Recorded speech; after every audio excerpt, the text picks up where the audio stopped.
Établissant un nouveau record de collecte de fonds en un seul événement, l'équipe de campagne de Donald Trump a récolté 50,5 millions de dollars samedi lors d'un gala réunissant de riches donateurs à Palm Beach en Floride. Dès son arrivée sur les lieux, l'aspirant candidat républicain à l'élection présidentielle Donald Trump s'est dit pleinement confiant dans la réussite de l'événement. Les gens veulent contribuer à une cause, celle de rendre à l'Amérique sa grandeur.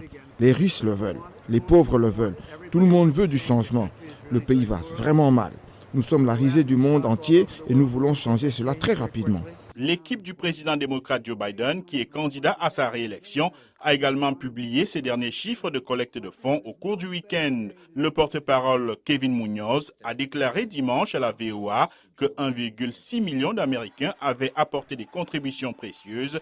Il a expliqué comment la campagne allait dépenser les 192 millions de dollars de liquidités dont elle dispose.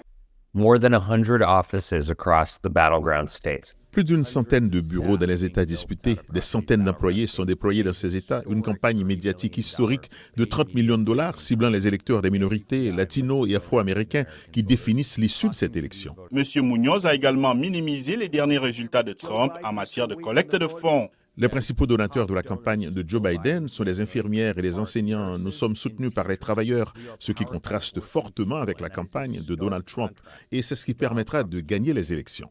Mais l'argent ne suffira pas à assurer la victoire de Biden ou de Trump, soulignent les analystes. The bigger problem that President Biden Le plus gros problème auquel le président Biden est confronté actuellement est un certain nombre de fractures au sein de son propre parti et le fait d'atteindre des personnes indépendantes, des gens qui sont peut-être des républicains mécontents. Trump a une base solide, des personnes très enthousiastes, engagées et passionnées, mais les chiffres ne montrent pas que la base s'est élargie.